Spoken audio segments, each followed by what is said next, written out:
everybody, it's Nikia and Jasmine, and this is Black Girl Lit. Welcome back to another episode where we gonna get lit. I'm bad and boozy today. So as we told you all last time, we are reading Jasmine's pick, This Side of Home by Renee Watson, and she picked a YA book.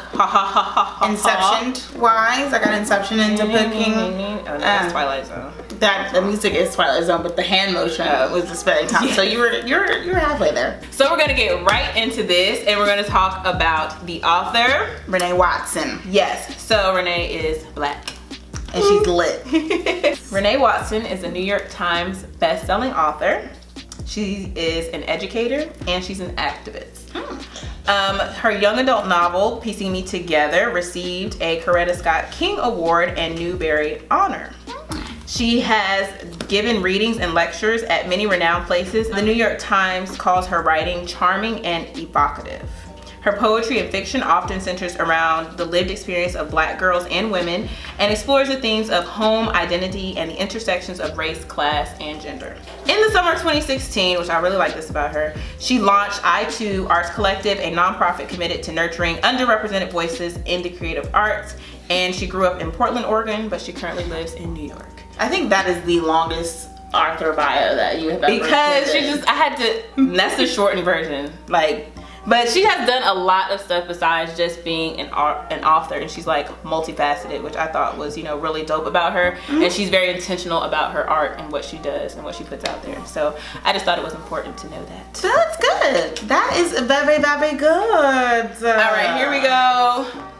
Yo. So Where it's the scenario thrives. My thriving place. Flourishing. All right, so This Side of Home is a story about Maya, another Maya story. Right.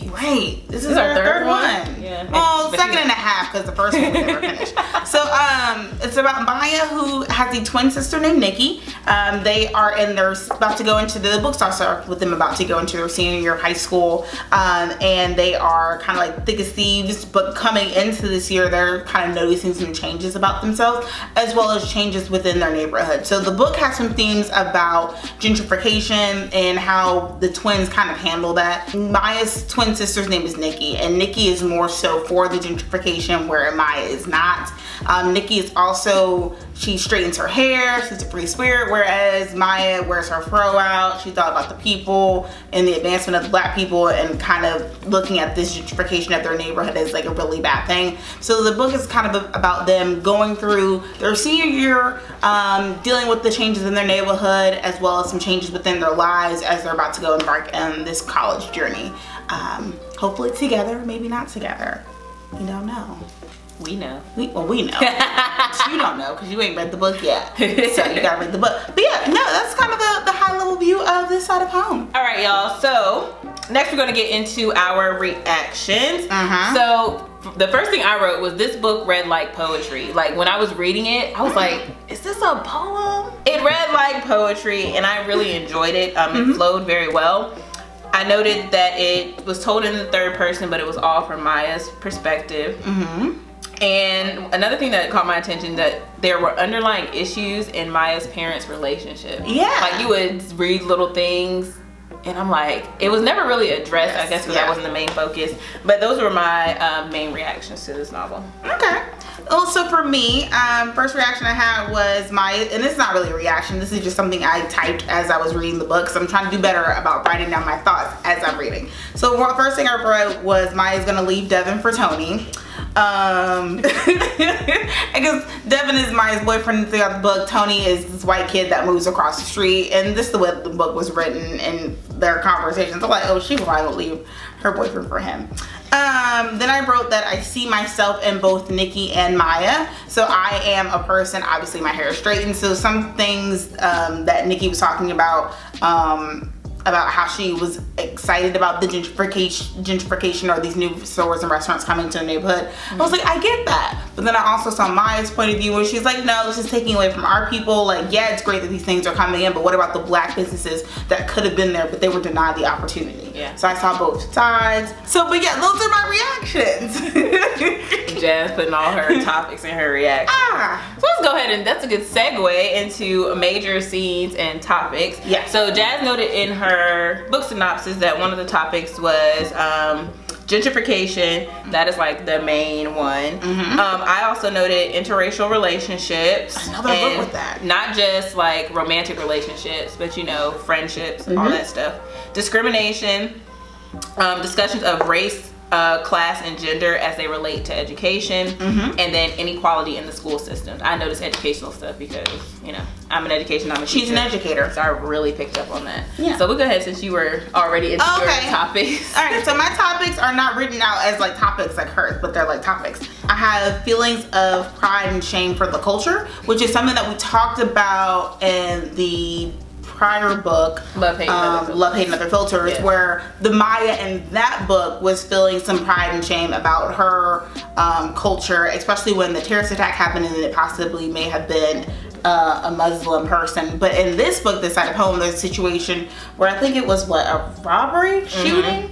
Yeah, I noted that she was at Tony's house. They were watching the news about a bank hostage. And Maya was hoping that it wasn't a black person. Yes, and I was like, that's something that we talked about in our last video that we both relate to. Yes. And then interracial relationships, I had that you can be both a black girl who loves a white guy and care about class and race, which is actual quote from the book. And I think a lot of times when people see people of color, especially I see mostly they get that from women. When a black woman is dating a white man, they usually say, oh, you don't care about the culture, you don't care about the people, you're not, you know, all about black people if you're dating a white person. I'm like, you can be about the That reminds me of Dear White People, because the main character, she was dating a white guy at the beginning, and she has her radio show. And I'm like, you can still be very pro-black and all about black people and date a white person. And that's my personal opinion. I feel like who you date doesn't necessarily mean that you can't be a part of different movements or be an activist for and be woke for your people. You can still see the injustices happening and still act upon them. So those were my major scenes, though. Those are my topics. Major scene. The biggest scene for me was when Nikki was explaining why she was okay with the neighborhood changing. And she talked about how she knows that when she goes into the stores that are white owned, that she knows that they're gonna look at her, she knows that they're gonna follow her around, she knows that she's not gonna get the service that she deserves, but she's doing it and constantly going in there because she wants to show them that I belong here too. I'm supposed to be here just like you are. And I think that is a big thing, especially being a person of color trying to figure out how to exist in a world that doesn't look like you and trying to make your stake and make your place in that world. And I think that was really important. And I think it was good for her to explain that to her sister because her sister saw it completely different. And I think once they had that conversation, I think it helped them. Yeah, they were both on like two extremes. So, yes. Yeah. So the scene where Principal Green confronts Mrs. Armstrong about the posters and the press release in front of the students. Yes. And she read him in Z formation. Without even having to say too much. Right. Principal Green, oh my God, he is a shady dude. I do not like him. No. I did not like his character, because then there was a scene where Principal Green had a meeting with Maya's dad about the scholarships, and he was trying to hint that he didn't want the person who won the scholarship to be African American. And everything that Maya and the student council brought up that like would focus on African Americans, they wanted to continue their Black History Month celebration. He was just like, no, we need to be diverse. Right, he was trying to play both sides against the middle. I didn't like him. I neither. Also, when Maya, this was a turning point for her when she was talking to Mr. Washington in the coffee shop, and he was telling her the history of the neighborhood because the coffee shop had some pictures up in there, and that kind of opened Maya's eyes to like, okay, we still have, you know, a place here. We can still accept, you know, these people moving in. And then because of this scene and some other events that took place in the novel, I wrote that Maya, she accepts change. She accepted the change and realized that her home will always be her home, no matter how it grows and changes and evolves, and she just has to grow and evolve with it. So not just to say, okay, these outside people, because her neighborhood was mostly Black, so then these white owned businesses came in, so not to say we're just gonna let them take over and we're gonna move out of here and erase our culture, but it's like, okay, this place is growing and changing, I have to grow and evolve with it and kind of open, you know, her mind. We can coexist. Right. And that kind of ties in with a quote. So something happened in the neighborhood and some of the businesses were destroyed. And there was a quote at the top. It said, "A cleansing is taking place, a stitching together of trust. As we clean, we talk, and as we talk, we learn about one another." So a lot of students from her school, which was predominantly Black and, you know, students of color, they came back to the neighborhood and were helping the communities clean up. And Maya was able to learn about the business owners and learn about their history and kind of open her eyes to see, okay, they're human too, and they're not just in the mindset of taking over. Because it brings to my mind, like, currently the area where Howard University is in DC is being gentrified. Yep. So they made a notice to people that you can't walk your dogs on this campus. And Howard actually posted a sign. This is not an exact quote, and if I can find it, I'll post it in the video. But they said something to the effect of, "Hey gentrifiers, this is a Black institution where students are doing Black learning. This is not a place for you to walk your dogs." So then somebody, my fiance told me that he saw in a post that somebody commented like, "Well, if you don't want us to walk your dogs, you need to move your university." Oh yeah, it was a white guy who was getting interviewed. I saw comments, and there was a white dude who got interviewed, and he was talking about, yeah, it's Move Howard? He said move Howard. You just move your whole university because that's easy. That was there first? That was there before your poopy dog. Howard is not going anywhere. Like, Nah. y'all trying to take HBCU? No. And Beyonce just did homecoming, so HBCUs ain't going And that was nowhere. Side note, speaking of Beyonce, Taylor Swift, stay in your lane, boo. Stay in your lane. Why Don't cross over. Don't Why you gotta cross this you out didn't even like try that? to put your blinker on. You just try to cut over in somebody else's lane. Stay in your lane, boo. So there was this quote on page 224, and Maya tells Tony, so I think somebody yelled the N-word in the Oh hallway. yeah. And it came from Tony's direction. So Tony is this white guy that Maya is interested in. So people were saying that he said it, and then people were saying that Maya's ex-boyfriend, who's Black, was like the one defacing the posters. So, you know, it's kind of pitting the white against Black or whatever. Then Maya kind of like ignores Tony and defends her ex or whatever.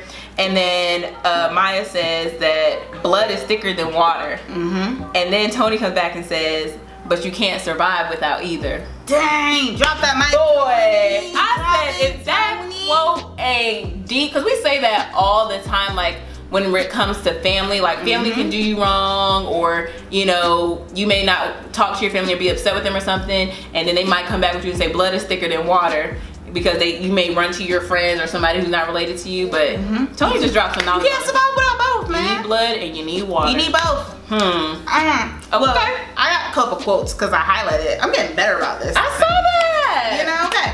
All right, so my first quote, don't know who said it. I guess I think Maya said it. Because when you with the Kindle, you just highlight sections and it just... Chapter 20? Let me see if I Yeah, can chapter 20. It says, "Nothing exotic added to our Blackness to give us unique tones, curly hair, nothing added to our Blackness to give us just the right complexion." So it was Nikki. Oh. No, it was Maya. Maya was She was probably talking about that girl. Yeah, That she's new talking about student. the new girl, Claudia. And basically, the reason why I highlighted that quote is because in the book, there's a new girl who comes into school. Her name's Claudia. And everyone's all hype about Claudia because, "Ooh, what are you, girl? What are you, girl?" Oh, yeah. With all that, like, what are you kind of conversation. And basically, Maya's talking about how being Black, just being straight Black, isn't exotic. It's not enough. It doesn't seem like it's any different. And that resonated with me because I get that question, which is crazy. I get that question sometimes. And mainly probably because of my hair. And some people are like, "Ooh, I think it might be what your are you?" eye shape too. And I'm like, "I'm Black. You straight Black?" Straight Black. Yeah, I'm straight I've Black. never been asked what I'm. Oh, okay. I guess I look black. I guess you look Black. I mean, I look Black. I think I personally look Black. But I feel like there are some times where women who are Black, when they get asked that question, feel like, "Oh, me being Black's not good enough." Right. Like, I can only be this beautiful or look this attractive to Add it you with something. because I have something else mixed in me. Like, there's no way I can be this way and be this attractive just being Black. There has to be some reason for it. And I was like, that resonated with me. And then also there was another quote that touched my spirit, and that quote was so Kate, there's a character in the story named Kate who is actually Tony's sister, is a white girl, and Kate and Nikki become really close. Nikki starts hanging out with her quite a bit, and it kind of annoys Maya a little bit because they've always been kind of thick as thieves. It's always been them two. And kind of, not necessarily Kate comes between their relationship, but it becomes a big sticking point for Maya and Nikki because Nikki's like, "Why don't you hang out with me and Kate?" And Maya's like, "No, I don't want to hang out with that girl because I don't like her. Right. Even though her people taking over the neighborhood. Right, she didn't really want to kick it with her. Maya tells Nikki, you and Kate want to function in this love sees no color world, but if your friends don't see your color, then they don't see you.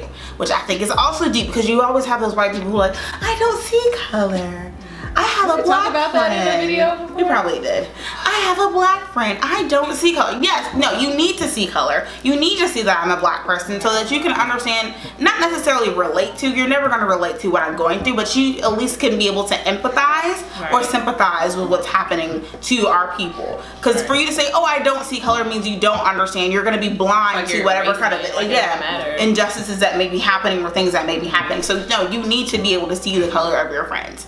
And those were the quotes that I like. Quotes by Jazz. The more you know.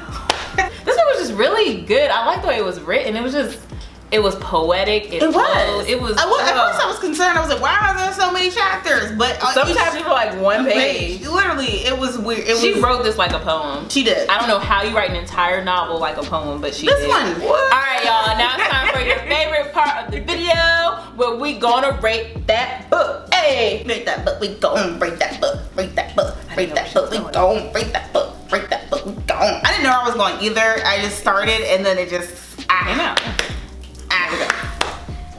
So I read it first last time and you got mad at me. So I'm gonna let you go first. And I'll see if I need to adjust my rating so that you don't get mad at me. I'm just kidding. I'm gonna still give y'all the real tea. I love the Cardi B clip. Y'all know. Okay? What was the reason? So this book is lit. Oh, we didn't go to our scale. Oh well. Okay. Y'all know by now. But this book is lit. Make sure I'm sucking in my stomach because the crop top coming up. Yes, this book was lit for me. That's right, Harper girl. Harper agrees. Like, it was well written. I love the fact that it was written like poetry. I love the issues that she addressed and how she addressed them. And I feel like she didn't leave anything unsaid in the book. And everything wasn't wrapped up and tied up in a bow. Yeah. Like, it wasn't perfect. Like, there was a situation with the twins' best friend, Essence. And I was like, oh, she's gonna come out on top in this situation.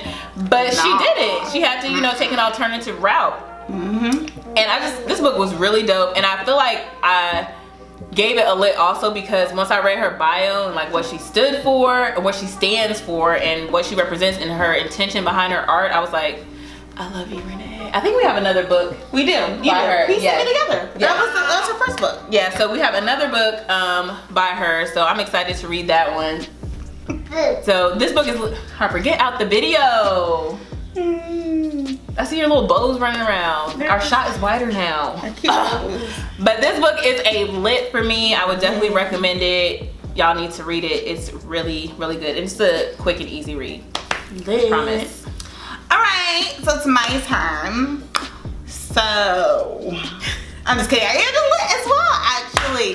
Lit. Oh, like, how you write your own book? No, so honestly, for the same reasons as IKEA, it was a really well-written book. I really enjoyed it. I think it talked about some really good issues. Hey, girl.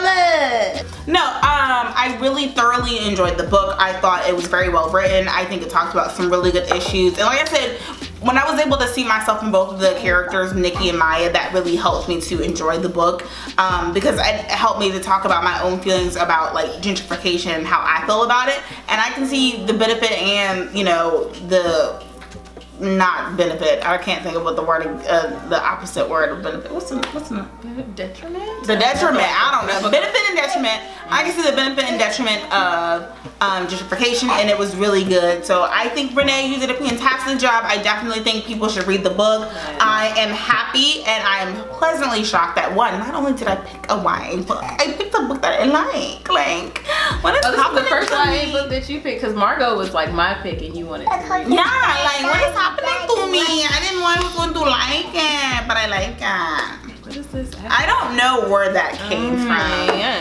Okay, that is it for this book, y'all. So our next book, all the rest of my picks are YA. So all of her picks are YA for this round. For round 2, okay, just calm down. All of your picks have always been YA.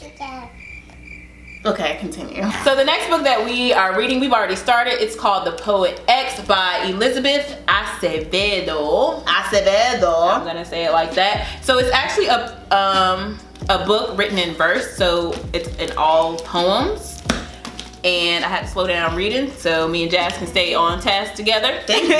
Appreciate it. All right. So that's our next book. So if you have read this side of home, drop us some comments down below. Give us your feedback on it. Engage with us. If you haven't read it, read it and then drop some comments down below. Engage with us. Or on our Instagram page at blackgirllit_YT. Let us know what you think. But that is all that we have for you today. If you like this video, don't forget to thumbs up it, all right? And don't forget to subscribe to my channel because this is where Black Girl Lit lives. This is where we thrive, okay? So I think that is it for today, y'all. You know, rate, comment, subscribe, follow us on our social media. Everything will be down below in the description box. Yes. And thank you so much for watching, and we'll definitely be seeing you all in the next one. As always, stay Black Girl Lit. Stay Black Girl Lit. Bye. Bye. Have a wave at the camera. Say bye. Thank you.